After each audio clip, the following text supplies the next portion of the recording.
gamit para hindi siya mag-consume ng ating load or mobile data usage.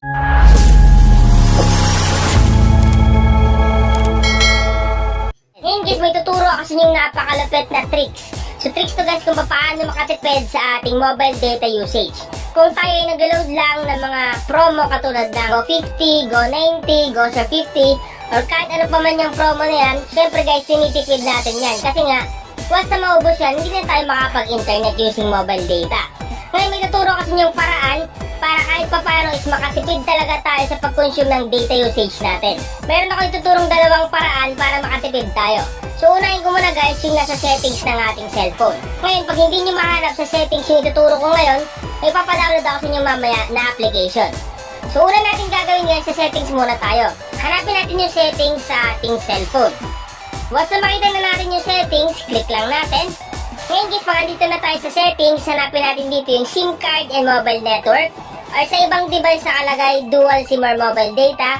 Or minsan naman mobile network lang. Kung ano yung makita nyo at ano yung nabanggit ko na meron kayo, open nyo lang. So click open. Ngayon pag na-open na natin yan, hanapin natin dito yung data usage. So guys, take note magkakaiba tayo ng style ng settings. Hindi porket ganito yung pinakita ko sa inyo is ganoon din sa phone nyo. Pag iba yung phone nyo at iba yung brand, automatic iba din yan. Pero alam ko meron yung data usage na tinatawag. So hanapin natin dito guys yung data usage. Sa akin, Tecno po ba ito, matatagpuan siya sa Network Optimization. Andito siya sa Data Settings and Data Usage. Sa ibang device, ang alam ko, pag click mo yung settings at pumunta kayo sa mobile network or dual SIM or mobile data or SIM card and mobile network, automatic meron dyang data usage na nakalagay. So hanapin nyo lang guys yung data usage. Pero kung mahirapan kayo guys na hanapin, ang gagawin nyo lang, i-back nyo lang. Di ba kaka-open nyo lang ng settings? May makikita kayo dyang search button or search settings na nakalagay. So click nyo lang. Basta guys sa loob ng settings sa loob ng settings nyo hanapin yung search. Then, i-search natin dito yung data usage.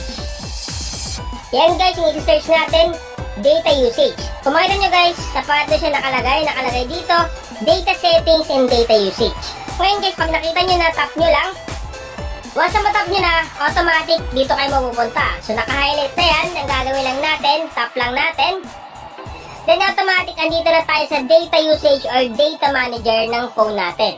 Kung makita nyo guys, mayroon ditong data saver na nakalagay. Ang gagawin natin dito guys, dapat ma-on natin yung data saver para kahit papano is makatipid tayo kung ang load natin is mga promo lang. So ang gagawin lang natin, tap lang natin itong data saver. Once na matap na natin yan, nakalagay dito, use data saver. So ang gagawin natin, kailangan natin i-on at itap yung button. Click natin yan, automatic naka-on na.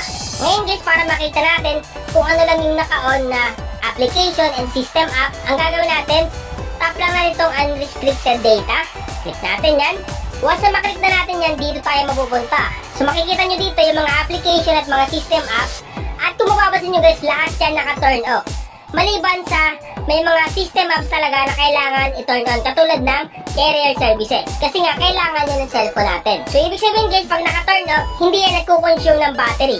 Pag naka-activate yung data saver. Once na naka-turn off dyan yung mga application at mga system apps, automatic hindi yan nagkukonsume ng data. Kaya kahit pa paano, makakatipid talaga tayo sa ating load. Lalong-lalo na kung yung load natin is limitado lang. Ngayon guys, kung halimbawa may mga application kayo or may mga system apps na gusto nyo i-on para mag-consume ng data, walang problema. So ang gagawin nyo lang, tap nyo lang yung button. So kunyari ito guys, kung gusto nyo i-on, on nyo lang, automatic mag-consume na yan ng mobile data natin.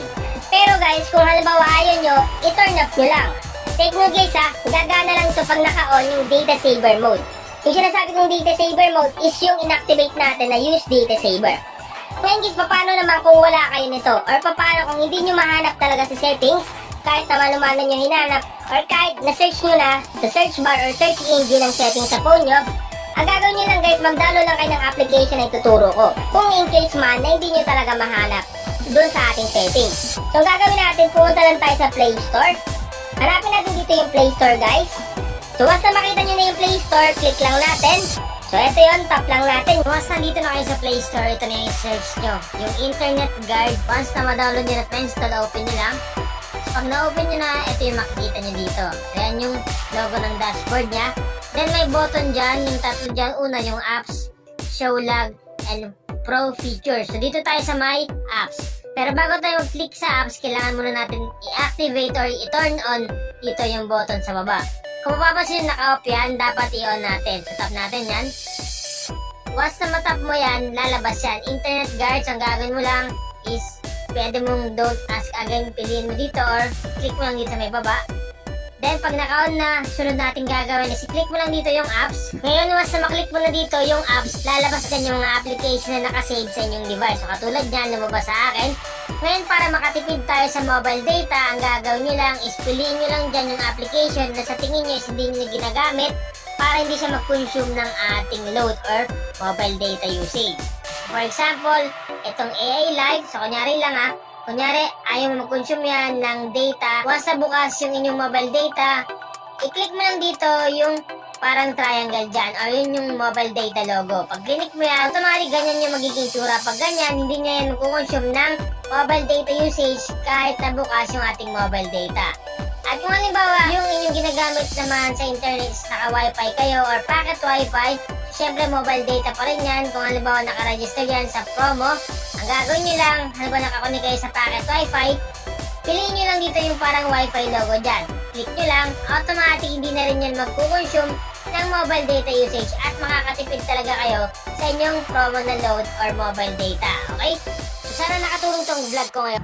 Kung nakatulong ang video na ito sa iyo, please subscribe and click the notification bell para updated ka sa ating mga bagong tutorial.